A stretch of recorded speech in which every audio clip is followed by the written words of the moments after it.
Hey, how you doing? So I'm doing a reading sum of Oedipus the King. So the author is Sophocles.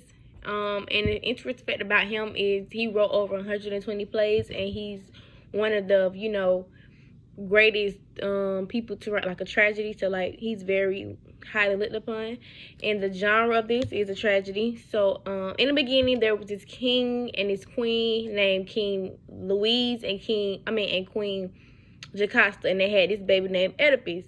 So there was this prophecy that the son was going to kill the father and marry his mother, which happens to be the king and the queen. So the king ended up leaving his baby to die on the side of a mountain, but luckily somebody came to find him, and they ended up giving him to this other king and queen, and they ended up adopting him. So as he grew up, Oedipus found out that there was this prophecy that he was going to kill his father and then marry his mother. So he just that didn't sit right with him. He didn't like that at all. So he tried to, outrun the prophecy. He tried to flee.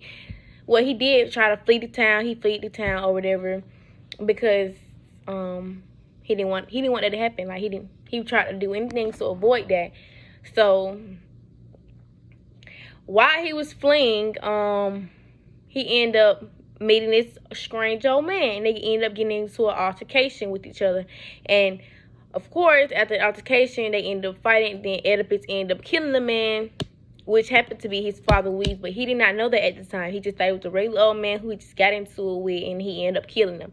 So he just went on by his life. So shortly after, Oedipus ends up becoming the king, of course, because there's no king for the town, and they saw Oedipus as his hero or whatever for something else he had did. So he ended up being the king, and of course the king had to marry the queen. The queen was Jocasta, his mother that he didn't know nothing about. So he ended up, and eventually the prophecy ended up, coming to light. He ended up following the prophecy, not knowing what he was doing. He ended up killing the man, then he ended up marrying this woman. He did not know he was his mother because, in the beginning he was adopted.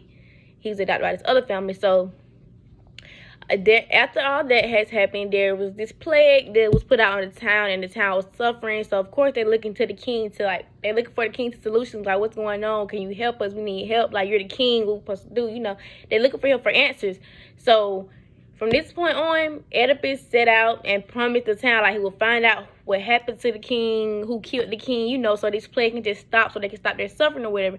And of course, Oedipus, not knowing that he was actually the one, to kill the king, he just keeps getting closer and closer to the actual truth, So then Jocasta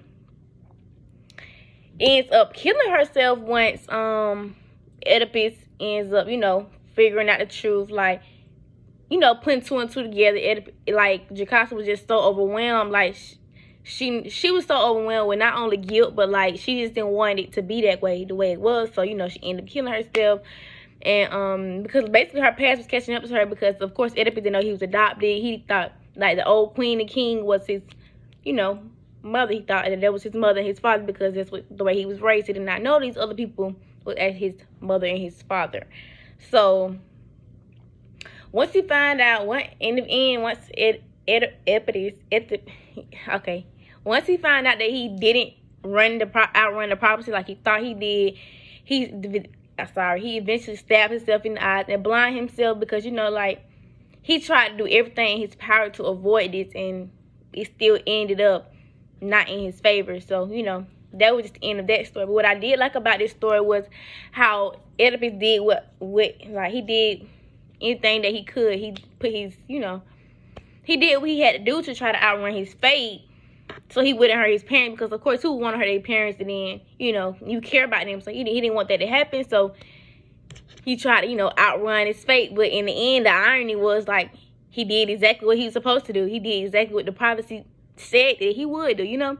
So I just found that, I liked that because it was ironic, But I didn't have no doubts or questions or nothing like that.